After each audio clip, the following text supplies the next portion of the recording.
Había hecho un orden para hablar y después decidí que iba a empezar por el final de lo que había previsto.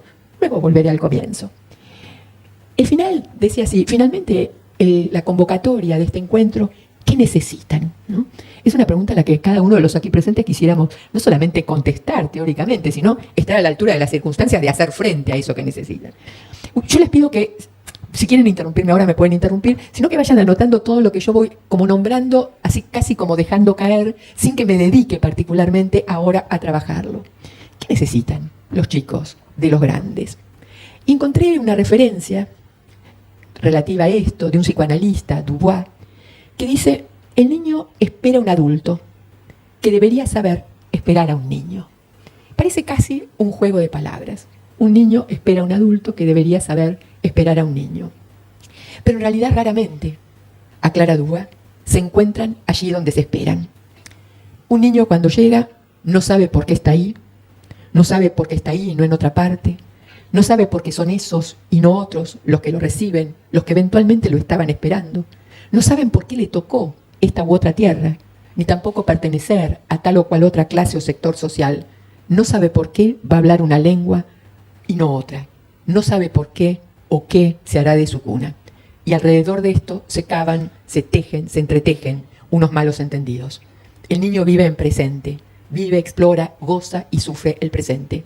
El adulto, cuando mira a un niño, quizás, hipótesis, piensa en el porvenir, piensa en el futuro. Primer desencuentro, posiciones distintas en el tiempo.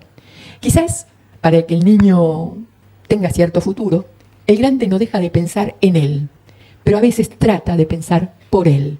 Cuando lo hace, alude a una fórmula tenebrosa: es por tu bien. El adulto es el rehén del niño que ha sido, y el niño tiene que vérselas con el niño que han sido sus progenitores. A su vez, rehenes de sus antepasados. ¿Qué espera? ¿Qué necesitan? Hice un punteo y encontré casi 20 puntos. La lista podría ser infinita, pero les voy a compartir la que tengo para que después hablemos. Quizás lo primero sea un recepcionista, un anfitrión, alguien que esté ahí para barajar y protegerlo del miedo de la caída en el vacío, como Winnicott bien lo advertía. ¿Recuerdan esa posición winnicottiana? Winnicott decía: la primera cosa que uno siente cuando sale del útero es la fuerza de gravedad. Y eso le produce a uno un enorme terror. Antes uno flotaba, ahora uno teme caer. Necesita alguien que lo abaraje ahí, que le garantice que no lo dejará caer. ¿Qué necesita? Quizás un buen entendedor, un intérprete, alguien que a cada llanto, a cada expresión que aún no es palabra, le pueda atribuir un sentido acorde con lo que se quiere expresar. No, tengo hambre, no frío. No, quiero dormir, no moverme. No, quiero que me cantes, no que me grites. En fin, un buen entendedor. ¿A quién no le gustaría ser un buen entendedor? ¿A quién no le hubiera gustado contar con buenos entendedores? También podríamos decir: ¿qué necesitan? ¿Qué esperan? Un donante de palabras. Si hay algo que nos caracteriza es que somos sujetos de la palabra, que nos caracterizamos por hablar y que esa lengua, como dice Derrida, en la que nos movemos, esa lengua que sirve para comunicarnos, es una lengua siempre del otro, nunca es la propia. Nos la dieron. Necesitamos unos donantes de palabra para volvernos sujetos. Necesitamos también un proveedor de materia prima identitaria, para un día poder decir yo, un yo que estará siempre en relación con todos los otros que nos brindaron rasgos de identificación parcial. ¿Qué necesitan? ¿Qué necesitamos? Un bondadoso narrador, alguien que nos invente una historia acerca de nosotros mismos. ¿Por qué estamos ahí? ¿Por qué nos trajeron? ¿Qué significamos para el otro? ¿Qué necesitamos? Un terapón, hubieran dicho los griegos, antigua palabra que quería decir un cuidador o un cuidadoso acompañante, no un terapeuta, un terapón. Alguien que estaba ahí para sostener y acompañarnos en todos los tiempos y en particular en los malos ratos, ahí donde estábamos expuestos. ¿Qué necesitamos? ¿Qué necesitan? A ver, que tenga una relación con el tiempo, donde la haya elaborado, que no se le vuelva insoportable el hecho de que nuestra presencia les recuerda, nuestra presencia de niños, les recuerda a ellos, nos recuerda a nosotros, los grandes, que somos mortales. Es así. Unos vienen y otros dejan el lugar. A veces los que tienen que dejar el lugar se aferran a ellos y no dejan ni brindan ningún espacio. Ahí se arman unas trifulcas. En fin, ¿qué necesitamos? Necesitamos a alguien que nos sostenga tanto como nos deje libres. Y no hay fórmula universal. Nadie se siente sostenido de la misma manera que el otro. Y nadie se siente libre de la misma forma que el otro. ¿Qué necesitamos, finalmente? Alguien que pueda transmitir, pasarnos, ofrecernos eso que se llamaba y se sigue llamando la herencia cultural. Porque la cuestión del nacimiento no funciona para los sujetos de la palabra como una fábrica de carne. Funciona como la inscripción en una cultura. Y esa inscripción exige que se nos transmita, que se nos pase, que se nos ofrezca lo que pasó antes. ¿Qué necesitamos entonces? Unas presencias, y unas presencias no cualesquiera, unas presencias además también asimétricas. En fin, ¿qué más necesitamos? Que no viva, dicen los niños de nosotros, que no se aproveche de mi indefensión, que no me use, que no se mimetice conmigo, que no use su poder para ejercer de omnipotente, que no se declare impotente porque si lo hace me deja en la más absoluta orfandad aunque tenga padres. En fin, sobre todo, que no se le ocurra a ese grande vivir del beneficio secundario de que soy pequeño. ¿Qué necesitan? ¿Qué hace falta? ¿Qué necesitamos? Alguien, unos grandes, que estén dispuestos a saldar lo que algunos psicoanalistas como Pierre Kammerer, entre otros, llaman la deuda de vida. A escribir separadito, deuda de vida y vida con B corta. Porque las políticas tienen que hacerse cargo de saldar la deuda de vida, escrita todo junto y con B larga. ¿Qué es eso de la deuda de vida? Que nos inscriban, que nos transmitan lo necesario para que podamos hacer nuestras vidas y que nos inscriban en una relación con la ley estructurante de lo humano. Parece que estas cosas necesitamos, algo que sea apuntalamiento y frontón, porque necesitamos apoyarnos y necesitamos oponernos. Alguien, un otro ahí, que no se borre, que no quede ahí de cuerpo presente como en las misas de muertos, que esté de cuerpo presente como interlocutor, interactuando con nosotros. ¿Qué necesitamos? Todo eso. Nosotros, que venimos siempre después y que nunca lo sabremos todo a propósito del origen, a propósito de los que vinieron antes. Pero ahí estamos entre los que vinieron antes y nosotros, y entre ellos y nosotros, pasaron unas cosas que si yo pudiera encontrar la cita exacta se las contaría. ¿Saben lo que decía Nietzsche? Por ejemplo, es cierto, es un filósofo especial. La alegría de vivir no era su rasgo particular, digamos. Uno no diría que Nietzsche era un alegre, un bon vivant, un tipo torturado, ¿no? Pero él decía un punto importante. Ahí en Consideraciones Inactuales. Somos el fruto de generaciones anteriores. Los sistémicos no dirían otra cosa. Varias generaciones se presentan en la suya. Pero Nietzsche lo decía así.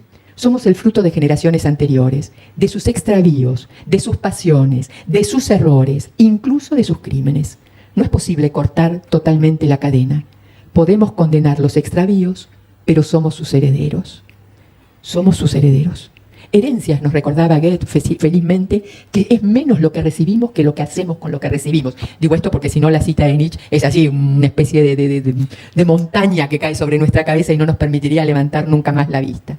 Venimos después. Los que trabajan sobre los que venimos después, como Marcelo Viñar, psicoanalista uruguayo, como Konichekis, Alberto Konichekis, también psicoanalista uruguayo, ellos dicen, cuando venimos después y los que vinieron antes no pudieron elaborar los traumas de su vida, y en particular no pudieron elaborar los traumas históricos que vivieron, sobre la generación siguiente cae una demanda excesiva de elaboración. Elabore por mí lo que yo no he podido elaborar. Y frente a eso, como frente a las herencias, a veces los nuevos, los recién llegados, dicen, no quiero elaborar, no quiero recibir, no quiero elaborar por vos, no quiero recibir esa herencia. Sé que soy tu heredero, pero quiero hacer de esa herencia otra cosa. Pero un niño juega, no estoy, me escondo, búscame, encontrame, te echo, te traigo, andate, volvé. Presencia y ausencia, presencia, ausencia, no cualquier presencia, la suficiente, la adecuadamente buena, la suficientemente buena, decía Winnicott, la que hace holding. ¿Qué quería decir? ¿Ustedes se dan cuenta de la sabiduría de Winnicott cuando se refería a lo que después Pierre Albanier va a llamar función materna? Winnicott, que descubre que un niño podría no querer vivir cuando no encuentra un buen recepcionista, cuando no tiene un interlocutor, un niño que no le alcanza para engancharse en la vida con tener necesidades básicas satisfechas, Winnicott el sabio dice, uno necesita un grande lo suficientemente bueno. Imagínense si hubiera dicho, él decía una madre, ¿no? No pensando en las mujeres, sino en el adulto que estaba ahí. Imagínense si Winnicott hubiera dicho, uno necesita una buena madre. Fritos todos, ¿se dan cuenta? Decía lo suficientemente buena, no decía una buena, no decía una buenísima. Decía aquella que puede tramitar la angustia del otro y sostenerlo. Aquella que puede calmar, lo que sirve para excitación, que el mundo entero no lo atraviesa porque aún no tiene continente para recibir al mundo entero en toda su brutalidad. En todo caso, entre grandes y chicos, la vida. Sobre las vidas quisiera volver al final. En todo caso, muchos tiempos en uno, como en las muñecas rusas. Uno las abre y encuentra otra y otra y otra, y en el fondo ¿qué hay? Una chiquitita indivisible, una que ya no va a dar lugar a nada más adentro. En todo caso, nuestros actos presentes, nos señala Pierre Bergogneau, no proceden de una causa cercana o próxima, esa que parece ser el origen de la cosa, sino que a menudo nuestros actos presentes dependen de un pequeño personaje olvidado o ignorado. Existe quizás una relación, si no una concordancia, entre los objetos y hechos diversos que componen el mundo y los estados sucesivos de lo que pasamos. A eso lo vamos a llamar las sombras, el telón de fondo. Recuerdan que cuando aparecieron los pintores retratando a los niños, los retrataban como grandes en miniatura. Y por lo general las pinturas tenían una iluminación, ¿no? Que sobre ese pequeño aparecía una sombra. ¿La sombra de quién? ¿La sombra de quiénes? La sombra de los grandes sobre los niños. Acerca de la sombra, el psicoanálisis habría hablado cuando decía que la sombra de lo perdido caía sobre el objeto. ¿Recuerdan? Duelo y melancolía. Acá no se trata de la sombra de lo perdido, aunque hay algo de lo perdido en todo niño y en todo grande. A la sombra de los grandes porque venimos después, afectados por las filiaciones de sangre y sobre todo buscadores, quizás, de filiaciones simbólicas. No alcanza con el ADN para darnos identidad. Felizmente, para algunos niños hay algo más y otra cosa que el ADN de sus progenitores. Por suerte, para algunos niños hay algo más y otra cosa que la familia. En fin, es una compleja trama. Por supuesto, todos los aquí presentes tienen suficientemente buenas familias. Muy buenas familias. La mayor parte del mundo, los que no están en esta sala, solo tiene familias. Y las familias, como dice Pontalis, son las familias. El lugar de los secretos, el lugar de la endogamia, el lugar sobre el que pesa una cierta prohibición de saber. Venimos después afectados o marcados por las filiaciones de sangre y buscando y portando trazas de las filiaciones simbólicas a las que nos vamos identificando para decir yo. En fin, entre grandes y chicos, un día los chicos hacen acto de presencia. Desnudos, desvalidos o minusválidos, necesitan de los otros y se preguntan, ¿por qué los grandes han tenido niños? Las respuestas a esta pregunta, trabajadas particularmente por el grupo de psicoanalistas que pilotea Michel Grivinsky, son muy variadas y no son muy, digamos así, entusiasmantes o son, digámoslo así, inquietantes. ¿Por qué los grandes se hacen chicos? Dice ese grupo en la voz de numerosos psicoanalistas. Porque los grandes necesitan un Mesías, alguien que venga a salvarlo, a sacarlos de este presente. Esto también lo decía la filósofa Hannah Arendt. Decía, esperamos de las nuevas generaciones que ellas arreglen el mundo que nosotros dejamos hecho una calamidad. Los grandes hacen chicos porque necesitan testigos. A veces porque necesitan a los sacrificables. Y cuando uno mira la actualidad, parece que hay más de un niño puesto en el altar de los sacrificables. A veces por apuesta o por cálculo. Los grandes hacen chicos porque necesitan otros que se van a ocupar de ellos cuando aún sean más grandes. A veces necesitan salvadores y a veces hacen chicos, como quien compra un bien de consumo, como si fueran una mercancía para hacerse valer, ¿no? Los niños deben dar a los padres, a ciertos padres, un placer comparable, dicen algunos, al de otras mercancías. En fin, hacen por todo eso, pero a la vez también hacen a veces porque desean hijos, porque los quieren, porque están dispuestos a dar un lugar.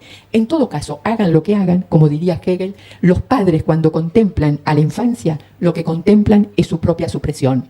Esto es lo que los inquieta, esto es lo que los altera. Esto quizás sea lo que explica por qué a veces no soportan verlos.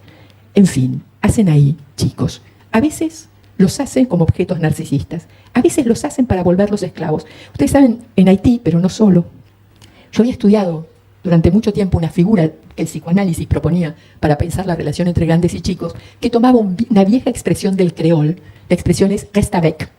Reste avec es una expresión criolla que viene de dos palabras francesas, reste avec, quédate con. Durante mucho tiempo estuve convencida que esto era una noción teórica, que en efecto los grandes hacían chicos para que los chicos se quedaran con los grandes. Solo que en Haití el restavek son los niños reales, vendidos o regalados a otras familias, a cambio de que estas otras los alimenten. Y esa es la voz de la despedida, que un padre le dice a un niño al que deja en una familia con la cual pacta que ella lo alimentará a cambio de los servicios de personal doméstico que el niño va a ocupar en la familia. Y el grande dice, restavek, quédate con, ¿no? Y a veces los niños crecen ahí, como domésticos. Aún después del seísmo, uno veía en las casas derrumbadas los restavek viviendo en los restos de las viviendas que aún conservaban algunas partes en pie. En fin, ¿para qué sirven los niños? No se sabe a veces si los niños se preguntan, ¿para qué me trajiste? ¿Para qué me hiciste? Escuchan todo el día, no molestes, quédate quieto, ahora no. Estamos descansando, ¿no es que estamos cansados? Recién llegó, ya salimos, no tenemos tiempo, quédate quieto, no hagas ruido, por favor. ¿Para qué sirven los niños? Los niños dicen, no sirvo para nada, ¿cuál es mi lugar? En fin, ahí los niños, entre grandes y chicos, ven como a veces, en ocasiones, en algunos grupos familiares, pasan a ser del resultado de un amor al rehén de un odio. Cómo pasan a ser altavoces o portavoces de aquello que se diluyó como vínculo amoroso. Cuando estamos así, pensando esto, y para dar lugar al intercambio, quisiera terminar con un par de cosas, de algo que creo que pasa entre grandes y chicos, y a propósito de lo cual el que me dio pie a pensar esto es un psicoanalista inglés llamado Adam Phillips, que hace un señalamiento así como al pasar sobre algo que todos nosotros conocemos, pero sobre lo que ninguno de nosotros había teorizado. Él dice, pone palabras a una evidencia obvia.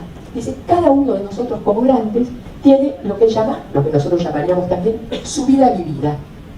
La vida vivida está hecha de todos los actos, de todos los gestos, de todo lo que pudimos o supimos decidir o lo que se decidió a pesar nuestro, pero que forma parte de nuestra vida. Me mudé, vine, me junté, me separé en ese momento, opté, decidí tal carrera, tal otra, me hice estos amigos, me deshice de estas otras cosas. Nuestras vidas vividas. En simultáneo con nuestras vidas vividas, dice Adam Phillips, que no le importa la simultaneidad, sino la relación entre estas dos paralelas, se construye la vida no vivida. Es decir, ese resto de lo que no hicimos, tuvimos ni pasamos, porque tuvimos, hicimos y pasamos, la que tenemos. ¿Logro ser clara en lo que estoy planteando? Y Adam Phillips dice, muchas cosas se juegan en los grandes según la relación que cada uno de los grandes tenga entre la vida vivida y la vida no vivida. Un niño, un recién nacido, es siempre, casi plenamente, a menos que se lo impidamos, una vida por vivir, una vida a decidir. Por supuesto, quizás esta relación entre vidas vividas y vidas no vividas justifique el modo en que los grandes, a través de sus políticas, perseveran en dividir las vidas. Para unos el mundo, para otros migas. Tal vez por eso algunos grandes estén colocados en la situación de no poder transmitir la palabra, hacer de terapón, hacer de holding, sostener, y entonces lo que hacen, en lugar de institucionalizar al sujeto por vía de la palabra, lo que institucionalizan son lo que llamaba la Escuela de Frankfurt las vidas mutiladas y lo que la sociología clínica llama, en la voz de Eugène Enriquez, las vidas dañadas. En fin, sabemos que las vidas necesitan de una cierta justicia.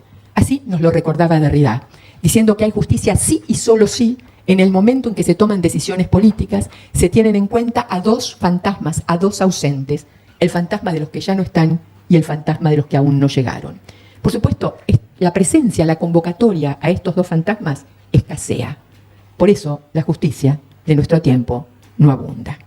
En todo caso, entre unos y otros, la relación entre nuestras vidas vividas y nuestras vidas no vividas. Entre unos y otros, esta cuestión de preguntarse sobre la institución del sujeto, acá, entre nosotros. Y instituir el sujeto quiere decir poder saldar la deuda de vida institucionalizando la relación con la ley estructurante. Esa que solo tiene 3 artículos no escritos. No se puede matar al otro, no se puede cometer incesto y está prohibido el canibalismo. Por supuesto, en las nuevas formas del capitalismo, esto parece no sostenerse. 1000 formas de matar al otro, entre ellas la humillación y la vergüenza. 1000 formas de violar al otro y violar el tabú del incesto. Y por supuesto, ni que hablar del canibalismo que tiene la forma metafórica de la competitividad. En todo caso, entre unos y otros se trata de saldar esa deuda, o de enseñar la prohibición, como diría Elías Canetti. Quizás una pregunta para estos tiempos sea la pregunta sobre nuestra dificultad para enseñar o para transmitir la prohibición de matar. Quizás la pregunta es nuestra dificultad para enseñar, para transmitir que hay camas prohibidas. que hay cuerpos que no se tocan, que nadie tiene derecho a agarrárselas con el cuerpo del otro nunca, ni entre grandes, aún menos entre chicos. Sin embargo, en estos tiempos, la máquina o la fábrica de cadáveres funciona, las fábricas de las vidas mutiladas, aquellas a las que se niega la semejanza, trabaja y produce, la fábrica de impostores no deja de aportar lo suyo en dosis altas de conformistas y resignados. En fin, también, a la vez, hay otros que intentan otras cosas. Quizás los que intentan otras cosas tenga que ver con dos cuestiones. Una cuestión es una cuestión que plantea Kluge, al que vuelvo, que lo dice así: desde el futuro vienen volando hacia nosotros las hordas y escuadras de los que todavía no han nacido. Están desarmados, temen por la devastación de lo que les será legado, exigen que les rindamos cuentas. Exigen que les rindamos cuentas.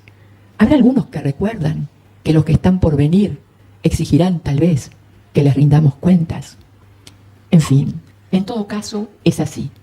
Entre unos y otros, la necesidad de pensar, de elaborar, de hacerse cargo de esas herencias, de intentar no reproducir la transgresión de la ley estructurante, y la necesidad de tratar de que entre nuestras vidas vividas y nuestras vidas no vividas pasen otras cosas.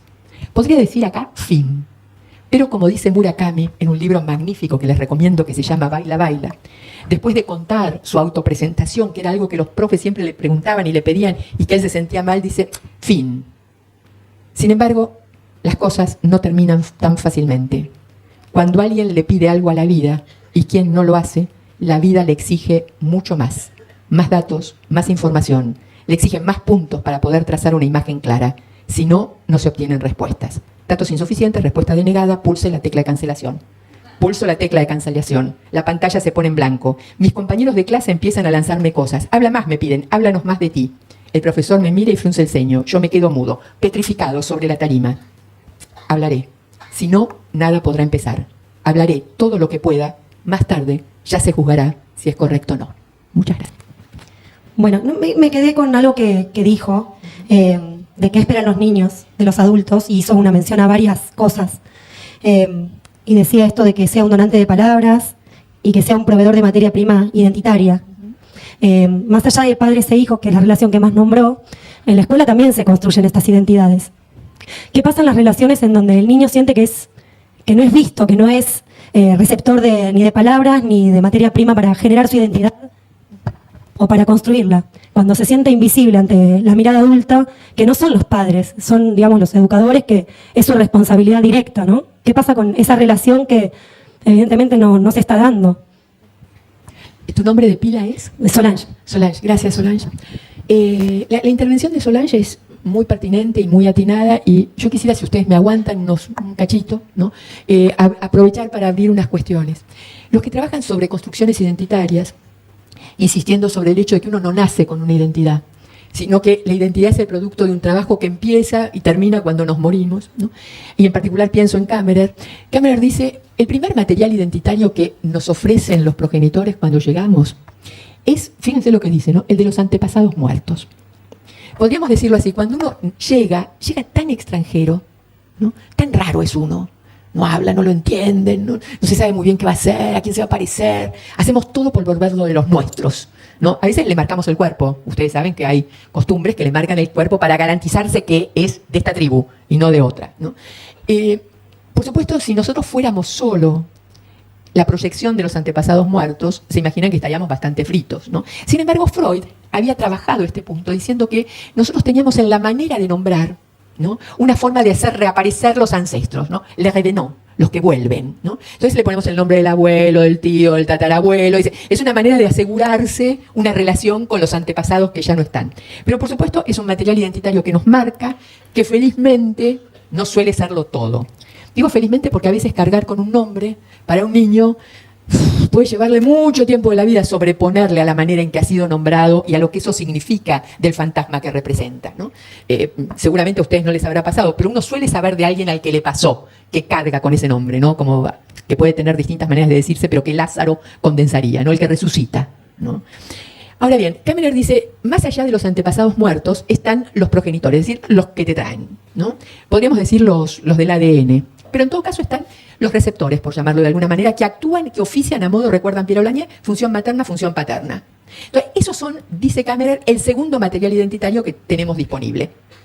Solo que él advierte que desde hace un tiempo, estas camadas de adultos que somos nosotros, por el modo que tenemos de crear lazos sociales, que entre paréntesis pasan por un feo momento, dicen algunos con mucho pudor, el lazo social pasa por un mal momento, ¿no?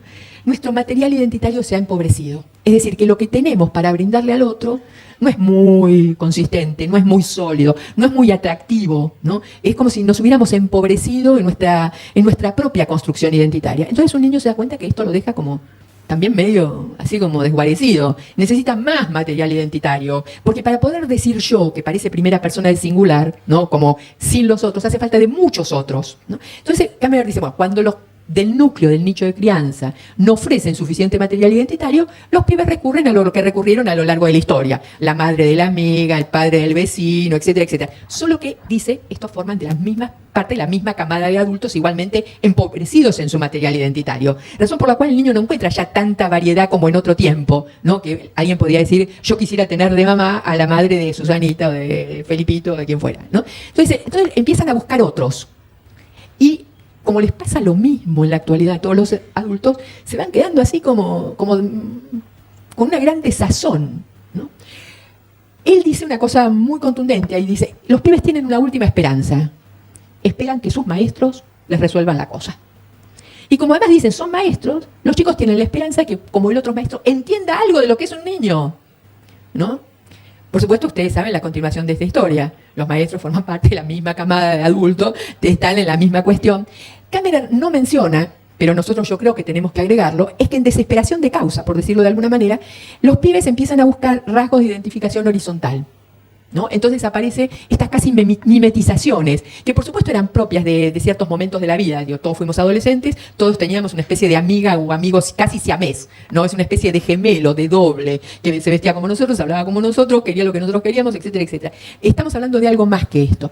En consecuencia, esto hay que pensarlo como una oferta identitaria, solo que esta oferta identitaria, y este quizás sea el punto más delicado de la cuestión, no está en condiciones de ofrecer una relación con la ley estructurante. ¿Se entiende? Es decir, no es en el grupo de niños donde se transmite la prohibición. Los niños necesitan un grande que haga esto. Los grupos de niños no operan simbólicamente instituyendo la prohibición de matar, la prohibición de incesto. De más está decir, todas las noticias que tenemos al respecto en los últimos tiempos, lamentablemente superabundantes. Y entonces ahí aparece una cuestión. En el caso de lo que vos planteabas, a mí a esta cuestión se le agrega otra, que es que vos subrayaste la cuestión de una responsabilidad de lo escolar, para sacarla de las cuestiones así exclusivas de fulano, mengano, la seño de tercero o el profe de química. Es que desde la modernidad en adelante nosotros volvimos a la educación obligatoria. Es decir, las escuelas son la única institución obligatoria de la sociedad. Este dato no puede ser banalizado. No hay ningún otro lugar de pasaje obligatorio para un niño. Y que sea obligatorio no quiere decir que vaya ni que le vaya bien, quiere decir que la sociedad entera está marcada por la existencia de la escuela. Fue, no fue, la completó, no la completó, es buen alumno, mal alumno, repitió, se fue, desertó, fracasó, etcétera, etcétera, ¿no? Entonces, ahí hay una cuestión, insisto en la, digamos, aunque sea pesado, en la palabra que la compañera pone, ¿no? Para mí se abre una pregunta, si no es ahí, ¿dónde? Y ahí se vuelve a abrir inmediatamente la pregunta por el holding. Para los que pensamos en términos, para los que pensamos en términos de instituciones, ustedes saben que las instituciones son para algunos como aquello que los hombres creamos para asegurar el holding de los que hacen holding. Es decir, los hombres necesitamos hacer instituciones para poder sostener a los que sostienen a los nuevos. ¿Logro ser clara con esta secuencia? ¿Sí? ¿O vuelvo para atrás? ¿No? Entonces, la cuestión es que parecería que en algunos momentos el holding del holding es menos holding, ¿no? Es decir, no tiene esa consistencia necesaria para sostener a los que tienen que sostener a los que sostienen. Esto, si ustedes me permiten muy respetuosamente caricaturizarlo para después llevarlo a un plano nada caricatural, uno podría decir, es como si uno pudiera imaginar, pura ficción, que un grande en una escuela le dice en una sala de clase a un pequeño, a mí me encantaría sostenerte, me encantaría apoyarte, pero ¿sabes qué? A mí mi directora no me sostiene. Seguramente debe ser un director, porque los hombres son menos, pero están más altos en la pirámide ocupacional, ¿verdad? Entonces, yo querría, de verdad, sostenerte pequeño, pero como a mí no me sostiene nadie, entonces uno podría hablar con el director y el director podría decir, por supuesto que me encantaría sostener a la maestra para que sostenga al niño. Pero la inspectora, el inspector, ¿saben qué? No me sostiene mucho. Yo no tengo el apoyo de la inspección o de la supervisión, como ustedes llamen, ¿no? Entonces, me encantaría sostener a la directora, que sostenga a la maestra, que sostenga al niño, ¿no? Por supuesto, si uno va a hablar con el supervisor, esto va subiendo y, por supuesto, la supervisión dirá, a mí me encantaría sostener a la directora, pero a mí nadie me sostiene, ¿no? Entonces, mientras los grandes van haciendo esta cadena derivativa, ¿no? El niño se cayó en el agujero. Entonces, ustedes ven que nosotros estamos desesperadamente tratando de hacer cosas que protejan a los niños de los grandes. ¿Por qué hicimos la convención? ¿Por qué era necesaria la convención de los derechos de niños, niñas, que yo? No hubiera sido necesaria si no hubiera habido algunos grandes que se permitían ciertas cosas con los niños. Es decir, fíjense que fue necesario semejante movimiento, semejante lucha para poner a unos grandes en relación con una ley, ¿no? Ahora, ¿qué hacer cuando el holding vertical, para llamarlo de alguna manera, no tiene la textura necesaria? Dos alternativas: seguimos dejando que los chicos se caigan, o vemos cómo aseguramos, sin dejar de pelear por la legitimidad del holding vertical, cómo aseguramos holding horizontal. Yo no le puedo decir a un niño que lo dejo caer porque a mí nadie me sostiene. Porque el niño me hará la pregunta: ¿para qué me trajiste? ¿Se entiende? Yo no puedo asumir la responsabilidad de dejarlo caer porque yo no tengo sostén. Y al mismo tiempo tampoco me puedo montar en el discurso simplemente del deber ser, que a veces opera más sobre la familia que sobre las escuelas, ¿no? Es decir, a ver, con este que tiene esta madre, ¿no? Y la madre debería algo, y el padre debería algo, y la familia, el sujeto debería algo. Bueno, si la familia pudiera todo lo que nosotros consideramos que debería para que nosotros podamos ser escuela, por ahí no sería necesaria la escuela siquiera. ¿Se entiende? Pero yo no le puedo decir al niño, lamento, no te puedo transmitir nada porque tu familia no está a la altura de las circunstancias. ¿Se entiende? Es decir, por eso yo digo, a veces para los niños hay algo más por suerte, que el grupo primero que lo tiene que recibir. Por suerte hay institución, cuando la hay. ¿No? Porque el discurso de obligar a la familia, de recordarle a la familia cuán ideal debería ser esa familia, cuán buen entendedor, cuán buen holding, cuán buen prestador de identidad, etcétera, etcétera, no hace que la familia pueda hacer eso porque yo se lo digo. Eso se hace cuando se puede elaborar algo. Esa elaboración tiene un tiempo que no es un tiempo normativo. Yo no puedo decir, bueno, a ver, en 3 años, no en 2 meses, en un rato, mañana, ¿no? Digo, las instituciones ahí ocupan un enorme lugar, un lugar fundamental y estructurante. Por eso no hay sociedad sin instituciones y no hay sujetos sin instituciones. Ahora, hay que, digamos, tener en cuenta esto que Enríquez recordaba, ¿no? Cuando él dice, ¿por qué hicimos instituciones? Y Enríquez, sociología clínica, dice, los hombres hicimos instituciones para exorcizar la violencia originaria. Ahora, si pensamos que el exorcismo salió bien de una vez y para siempre, nos equivocamos. En el fondo de las instituciones persevera algo de esa violencia originaria, que nos obliga todo el tiempo a estar atentos. Es un trabajo, por eso educar, y uno podría decir acompañar, ejercer de terapón, no de terapeuta, es siempre un trabajo político y siempre exige un trabajo psíquico. Solo que esta parte de exige un trabajo psíquico, por lo general lo omitimos en los discursos. No es decir, usted tiene que saber matemáticas, literatura, eventualmente psicología evolutiva, genética, cognitiva, todas las que quieren, pero trabajo que usted tiene que hacer un trabajo psíquico no figura. Y está bien que no figure en el sentido que no es curricularizable el trabajo psíquico, ¿se entiende? Si yo pongo una materia en la formación docente, trabajo psíquico, me equivoqué, porque no responde a eso. Sin embargo, el trabajo de educar, para el que lo ejerce, para el que ejerce el oficio de educar, necesita saber y hasta interesarse y hasta apasionarse por el trabajo psíquico que le exige, ¿no? Entonces, bueno, yo te agradezco muchísimo la intervención, que creo que abre a pensar también todas las cuestiones identitarias, incluso esas que parecen seducirnos, ¿no? Es decir, cuando alguien dice, bueno, a ver, entre ellos, y entre ellos la ley estructurante no pasa, no se instituye entre ellos. Hace falta la simetría para la institucionalización de esa ley estructurante, ¿no? Mil gracias por tu intervención, fue muy, muy pertinente. Bueno, mi nombre es Adriana. Hola, Adriana. Me quedé un poco con lo que decía nuestra compañera anterior y se me ocurrió a mí pensar, cuando ella dijo la no mirada, la sensación de omnipotencia versus impotencia. La omnipotencia de, bueno, yo lo puedo todo, lo que la familia no da, la escuela lo da, y la impotencia de yo no soy la familia. Bien, es muy, muy, muy buena tu intervención, Adriana. A ver, yo creo que para un niño las dos figuras de un adulto son aterradoras. Si el otro es todopoderoso, uno está a merced de un Dios imposible, ¿se entiende? Ahora, si uno se declara impotente, uno deja al otro a la intemperie. ¿Se entiende? Porque el otro es así. Puede ser más alto también, ¿no? No es un problema de la talla, pero a veces es así, ¿no? Y uno se encuentra que hay uno así y alguien desde acá lo mira y le dice, yo la verdad no sé qué hacer con vos. ¿no? Imagínense ahí abajo. ¿Y quién va a saber qué hacer conmigo? ¿De quién puedo esperar que sepa qué hacer conmigo? ¿No? Entonces, la declaración de impotencia para mí es siniestra como efecto devastador en el aparato psíquico de un niño. La de todo poder también. Porque un niño necesita poder encontrar en el otro que el otro sostiene algo sin confundirse con los dioses, ¿no? Entonces, la cuestión no es reemplazar a la familia tampoco. No, si no se trata de que la escuela sea lo que la familia no era, no quiere ser, no puede ser, qué sé yo.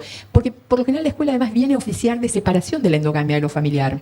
En consecuencia, si se mimetiza la escuela con lo familiar, el pibe no tiene alternativa del mundo. Si vivió todo el tiempo metido en el cubículo de su familia, ¿no? Ahora, la cuestión es qué es lo que nos lleva a nosotros a hacer la declaración de impotencia. Que a veces pasa por una mimetización. No puedo actuar con vos porque me pasa lo mismo que a vos, le puede decir un grande. Ustedes saben que esto pasa mucho con los adolescentes. No parece, yo siempre digo, ustedes son chicos, pero había hace muchos años un bolero que decía, a mí me pasa lo mismo que a usted. No, ahora, si al grande le pasa lo mismo que el adolescente perdió el interlocutor. Sí, tengo poca voz, perdón. Dale. Trabajo en secundaria, dirijo una secundaria. Hace rato que pienso algo que me parece que podría llegar a estar haciendo obstáculo en la relación entre los docentes y los chicos, que me parece que pasa por el lado, no sé si acá hay orientadores vocacionales, de, bueno, si tuviéramos que armar el perfil del docente, ¿cómo orientaríamos a alguien que se pregunta si quiere ser docente? ¿En qué sentido? En este. Cuando uno habla con los profesores de secundaria que están en ejercicio, edad promedio 40 años, y le preguntas por qué te decidiste a ser docente, si es de literatura porque me gustaba leer, si es de matemáticas porque me gustaban los números, pocos te dicen que porque estaban preocupados por cómo lograr que el otro aprendiera, que porque estaban preocupados por lograr que otros se vincularan para construir una idea de mundo. Cosas que antes por ahí se replanteaba un licenciado en Ciencias de la Educación. Entonces me parece que el límite del docente, desde ese sentido, quedó chico para la demanda actual de los chicos y cómo somos interpelados. Incluso he tenido la experiencia de preguntarle a una docente de matemática que venía con la intención de tomar unas horas, que por qué pensaba renunciar a horas en determinada escuela, y estando más interesada en acceder a la escuela, a las horas nuestras. Y decía que trabajaba en una escuela con un perfil social distinto. Y en un momento de la entrevista ella me dice, porque si me hubiera gustado ser, así, ayudar a los chicos y tratar de pensar en el contexto en el que viven los chicos, en lugar de pensar en las matemáticas y mi pasión por enseñar matemáticas, hubiera sido asistente social. A mí esto me pareció dramáticamente fuerte, descriptivo y real. Y al mismo tiempo me parece que es lo que a veces hace obstáculo en la relación con los chicos, por lo menos a modo de hipótesis. Porque como directora sí intento ayudar a hacer más cercano el encuentro con el otro desde lo que es política de gestión de proyectos, en cómo gestionar la convivencia, que de esto también se habló en algunas otras conferencias. Pero me parece que sí, a la hora de pensar por qué soy docente y trabajo en la escuela, no aparece esta idea de porque me interesa ver cómo lo logra el otro a través de mí. Ahí nos falta una pata en el banco pensando en las necesidades actuales de hacer instituciones dentro de la escuela. Es una idea en voz alta. ¿Tu nombre es? Verónica. Gracias, Verónica. Bueno, no era exactamente una pregunta lo de Verónica, ¿verdad? No, pido disculpas. No, está buenísimo. No, yo te lo agradezco porque me parece que nos permite plantear distintas cuestiones. Lo que pasa es que vos planteaste el suficiente número de componentes como para que yo me dé un poco de preocupación no estar a la altura del comentario que quiero hacerte, ¿no? Yo te diría, yo comprendo tu preocupación y en parte la comparto casi en los mismos términos. A veces me preocupa otra cosa, ¿no? Porque me preocupa si el que vaya a enseñar matemáticas no le preocupa ni la matemática. ¿Se entiende? Es decir, cuando el grande perdió la relación apasionada o deseante o libidinizada o catectizada, no importa cómo la queramos llamar, ¿no? Con el objeto que tiene que compartir. Es decir, un pibe necesita un grande y necesita que este grande sostenga una oferta. Todos sabemos de nuestra experiencia que cuando la oferta que se sostiene de cierto modo, al otro le parece de interés. La más exótica. Te quiero decir, un pibe es capaz de aprender latín y griego si tiene un buen latinista o un buen profe de griego, ¿no? Porque alguien que le diga lo que tengo para compartirte vale la pena, ¿no? Claro, nosotros hemos tomado decisiones muy a la ligera, así muy haciéndonos los cancheros, digamos, ¿no? Como por ejemplo, digo por decir, el latín y el griego no sería más necesario, sería inútil ponerlo en la escuela. No hay palabra que usemos que nos lleve las trazas de esas lenguas. ¿Cómo pudimos ser tan brutos para considerar que podíamos sacarla, ¿no? Pero quiero decirte, más allá de esto, un pibe espera que el que esté ahí, lo que le ofrezca, sea de interés para el que lo ofrece, porque ¿cómo voy a aceptar yo? Es como si yo te dijera, mira, tengo esto que es un nuevo, yo es una porquería, la verdad está todo sucio, no es muy interesante, pero bueno, te lo doy. No es exactamente un buen regalo, por decirlo de alguna manera. Si alguien va a ofrecer algo, tiene que ofrecer algo que para el que lo ofrece sea significativo y pueda poner en ejercicio esa significación. Entonces, a mí me preocupa eso, cuando los grandes perdieron el contacto libidinizado con aquello que quieren compartir. Y para mí ahí hay un punto, si no de quiebre, por lo menos de interrogación. Si lo único que a mí me importa es el objeto de una manera capitalista, es mi capital cultural y no, sobre todo no quiero que lo tengas, y hay mucho de la historia escolar que se encargó de eso, supóngase, la matemática no es para todos, ¿no? Es decir, mucho se dividió a la vida, si la matemática es para alguno, voy a mirar bien a ver a quién le cuadra, que le dé un cachito, sobre todo no todo, porque eso divide la vida, te coloca en un ranking intelectual particular. Bueno, si el que tiene es un avaro, estamos en problemas. No, es decir, no se puede ser educador y ser así avaro. Si se es educador, se tiene que ser generoso. No generoso como lo dice la filosofía. Hoy hablábamos con Fernando y también con Andrea, ¿no? Cuando Jacotot decía, cierto, ustedes pueden decirme Jacotot era un anarquista, ¿no? Pero decía, a ver, ¿cuándo un maestro es emancipador? Cuando permite que el otro aprenda hasta lo que él no sabe. Es decir, cuando da hasta lo que no tiene, ¿no? Entonces, ahí tenemos otra cuestión. Digo, hay como un apelotonamiento, ¿no? Una maraña, una galleta, por decirlo académicamente, ¿no? De cuestiones que intervienen, donde mucho se ha hecho políticamente también para trabajar en la división de las vidas desde las mismas políticas educativas. Y eso ha pasado también por desjerarquizar, por desvalorizar, por menospreciar, por humillar, etcétera, etcétera, la figura de los educadores. Una figura, por supuesto, compleja, cargada de ambigüedades, etcétera, etcétera. Entonces, de verdad estamos en un tiempo muy complicado, porque también es como si la sociedad dijera, bueno, a ver, ¿qué? Maestro. Bueno, a ver, ¿quién se puede interesar por esa oferta? ¿No? Dice, no, es importantísimo la sociedad del conocimiento, bla, bla, bla, bla, y después, ¿no? Se crean unas relaciones así de desvalorización. Estos son tiempos donde hay un psicoanalista, se llama Pierre Fedidat. Fedidat describe estos tiempos de una manera muy gráfica y a mi modo de ver muy pertinente. Fedidat dice que estos son tiempos donde abunda lo deshumano. No lo humano, no lo inhumano, lo deshumano. Y él dice, bueno, lo propio de lo humano es la semejanza. Y lo deshumano consiste en borrarle la semejanza al semejante. ¿Se entiende? Entonces yo ya no veo ahí a un semejante, porque le borré un cachito, ya lo cosifiqué, ya lo desprecié, ¿no? Y la cuestión de la humillación y del desprecio es una cuestión muy dura de sobrellevar para el aparato psíquico. Muy dura. La cuestión de la sensación de frustración de no existir para nadie, de no ser registrado por el otro como alguien y en consecuencia como alguien no catalogable, no etiquetable, no predestinado desde el vamos antes de que empiece a jugar. Digo, la cuestión de la humillación es una cuestión que yo creo que a grandes y chicos les opera de una manera muy cruenta. Pero la cuestión es, bueno, que algo hay que interrumpir. Porque si no, todo se desliza en la repetición y la reproducción, ¿no? Y es acá donde a mí me parece que los pequeños gestos, las pequeñas cosas, producen modificaciones muy grandes, ¿no? Que en un aula un pibe se sienta mirado, un rato, en una hora. Que una directora mire a la gente que trabaja con ella, un rato, cada tanto. Que se interese, que le parezca importante lo que el otro hace, que no le dé lo mismo, ¿no? Y esas me parece que son formas de interrumpir, ¿no? Es decir, quizás estos sean tiempos de resistir, de interrumpir y de inaugurar.